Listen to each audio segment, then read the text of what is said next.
नमस्कार, मैं चंद्रशेखर जोशी देवभूमि टुडे में आपका स्वागत है। इस वक्त कड़ाके की सर्द पड़ रही है। तापमान जो चंपावत जिले के पहाड़ी हिस्से का है 4 डिग्री सेल्सियस से लेकर 7 डिग्री सेल्सियस तक मिनिमम टेम्परेचर है। जाहिर है ये वक्त बुजुर्गों के लिए और बच्चों के लिए खासा चैलेंजिंग है। उनकी जो दिक्कतें हैं वह इस मौसम में खास एहतियात बरतने की, खास सावधानी की मांग करती है। बच्चों के निमोनिया, बच्चों को cold related disease, cold related problems बहुत ज़्यादा बढ़ती है और इन सब के मद्देनज़र क्या एहतियात होनी चाहिए।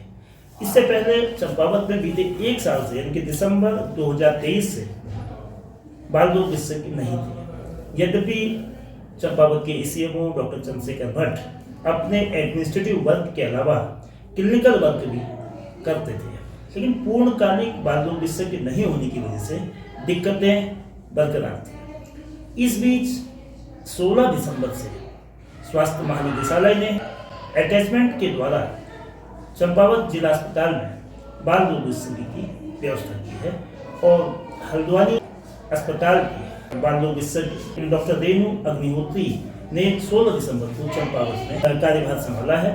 अगले 15 दिन इस जिला अस्पताल में सेवाएं देंगी। तो उनसे जानते हैं कि इस कड़ाके की सर्द में कैसे बच्चे बचें, कैसे बच्चों को बीमारी ना हो जो कोल्ड रिलेटेड है, और अगर बीमारी होती है, अगर प्रॉब्लम होती है तो उसका निदान कैसा है। डॉक्टर अग्निहोत्री जी, आपका बहुत स्वागत है। और आप हल्द्वानी से यहाँ जो अटैचमेंट व्यवस्था है उसके तहत आप आई हैं। तो पहाड़ में इस समय कड़ाके की सर्द पड़ रही है, तो क्या दिक्कतें, मतलब कड़ाके की सर्द से सामान्य लोग कैसे बचे, पहले तो आप ये बताएंगे। हाँ, मेनली तो यही है कि यहाँ पे वहाँ की तुलना में काफ़ी ठंड है। हालांकि अभी यहाँ बर्फबारी या फिर बारिश नहीं है, उसके बावजूद भी मौसम काफ़ी सर्द है। ऐसे में जब मैंने 2-3वां दिन है मेरा, ये सारे काफ़ी बच्चे आ रहे हैं जिनको ठंड की शिकायत है, सर्दी, खांसी और बुखार। यही मेजर OPD का जो ज़्यादातर बच्चे हैं इसी से ग्रस्त आ रहे हैं, सर्दी, जुकाम और खांसी। तो ये सर्दी में ठंड से बचाओ, ये सबसे वो है चीज़ है जिससे कि हम बीमारी से बच सकते हैं और ठंडे से बचाव करें छोटे बच्चों का। और ऐसे में हम बच्चों को गर्म कपड़े, मोजा हो गया, टोपी हो गया, गर्म कपड़े, जैकेट, ये सब अच्छे से पहना के रखें। और सर्दी में ज़्यादा उनको नहलाने की आवश्यकता नहीं है, क्योंकि नहलाने से एक्सपोजर ज़्यादा होता है ठंड का और एकदम से वो बीमार पड़ सकते हैं। तो इसको ठंड से बचाने के लिए नहलाना धुलाना ज़्यादा आवश्यकता नहीं है उनको, और गर्म कपड़े पहनाएं और उनके खान पान का खास ध्यान दें। पौष्टिक भोजन दें जिससे कि थोड़ी इम्यूनिटी बढ़े, और हाइड्रेशन ठीक से रखें उनका खान पान। दूध हो गया, उनका फल हो गया, हरी सब्जी हो गई। छोटे बच्चे हैं तो उनको माँ का दूध मिले, इससे उनकी इम्यूनिटी बढ़ती है। लेकिन मेन वही है कि ज़्यादातर सर्दी में हवा में बाहर ना निकलें बच्चे, इंडोर रहें और घर में थोड़ी उसकी व्यवस्था रखें। डॉक्टर साहब, अगर चूँकि आपने जो एहतियाती उपाय बताए, क्या प्रिकॉशंस लिए लेने चाहिए छोटे बच्चों को, लेकिन अगर बच्चे बीमार होते हैं तो बीमारी में एक तो पहले उनके खान पान की क्या व्यवस्था सामान्य समय में होनी चाहिए।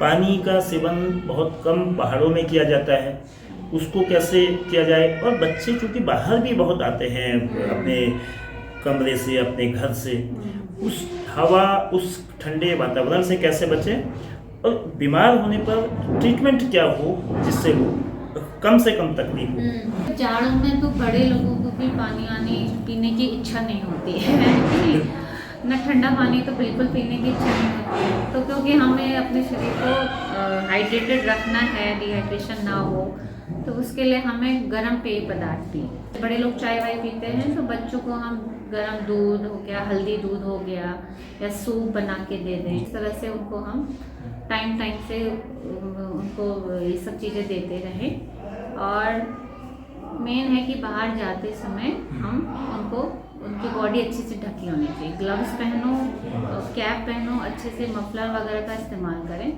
और क्योंकि वातावरण में बहुत ठंडी हवा है और कुछ बच्चे ऐसे आ रहे हैं जिनको बहुत दमे की सी आ रही है, दमे की शिकायत है, तो जो कोल्ड फ्रॉस्ट है या जो ठंडी हवा है उनके साथ में जा रही है, तो या तो मास्क का इस्तेमाल करें कि एकदम से ठंडी हवा उनके फेफड़े में न चली जाए और एकदम से जकड़न हो जाती है उनकी, तो फिर हल्की फुल्की खांसी तो हम घरेलू इलाज से भी ठीक कर सकते हैं कि गर्म पानी का सेवन करें, शहद हो गया, हल्दी, इस टाइप की चीज़ें जो घरेलू इलाज हम कोई भी घर में उपलब्ध होता है, क्योंकि एकदम से तो डॉक्टर उपलब्ध नहीं है, कोई कितने दूर दूर से आ रहे हैं पेशेंट, तो उनको ये चाहिए कि अपने घरेलू उपचार थोड़ा करें, गर्म पानी, गर्म सूप इस टाइप से पिए, जिससे एकदम से वो बीमार ना पड़े, और अगर पड़ रहे हैं तो फिर अस्पताल आएँ, फिर हम लोग हैं ही उनका इलाज करने के लिए।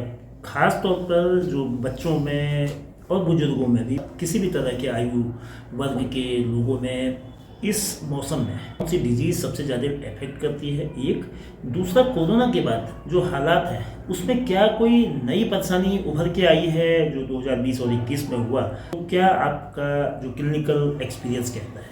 हाँ, एकदम मतलब कोरोना के बाद तो बड़ों में भी ऐसा देखने में आया, एकदम ऐसे तो डॉक्यूमेंटेड नहीं है कि ये कोरोना की वजह से हुआ है, लेकिन कई लोगों में देखा गया है कि उनकी इम्यूनिटी थोड़ी डाउन हो गई है, या अचानक से किसी भी डिजीज़ के लिए वो प्रोन हो गए, तो इस वजह से उनको खास एहतियात बरतना चाहिए। जो लोग कोरोना से ग्रसित हो गए, वो लोग किसी भी चीज़ के लिए एकदम से वो लोग प्रोन हैं, कोई भी डिजीज़ के लिए, यहाँ तक कि अब सुनने में आता है कि कोरोना के बाद हार्ट अटैक्स भी सडनली बढ़ गए हैं। हालांकि ऐसा कुछ ऑथेंटिकेटेड नहीं है, लेकिन ये देखने में आया है, ऐसे बच्चों में भी है।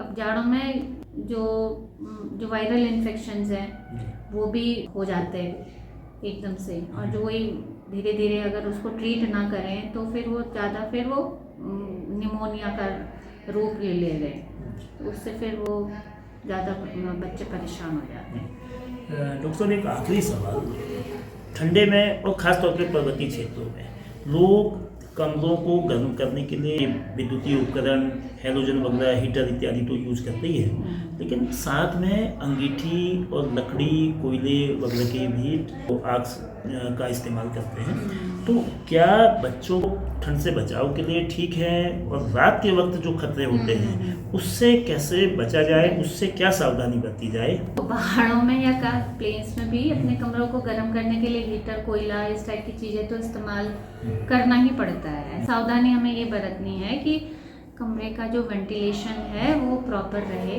क्योंकि अगर हम कुछ इस टाइप का कोयला वोयला रात को जलाते हैं तो उससे खतरा रहता है कि कार्बन डाइऑक्साइड की मात्रा बढ़ जाती है, कार्बन मोनोऑक्साइड बनता है, उससे फिर इंसान को दिक्कत हो सकती है, कार्बन मोनोऑक्साइड पॉइजनिंग हो सकती है, आदमी कभी कभी बेहोशी होकर वो उसकी जान को खतरा भी हो सकता है। तो हमें कमरे में वेंटिलेशन रखना चाहिए, थोड़ा सा हवा फ्रेश आता जाता रहे, और ये नहीं करना चाहिए कि कोयला जला के रात भर छोड़ना नहीं चाहिए। पहले जब कमरा गर्म हो गया है सोने के टाइम पे उसको बाहर कर दो, उसके बाद तब आप सोए।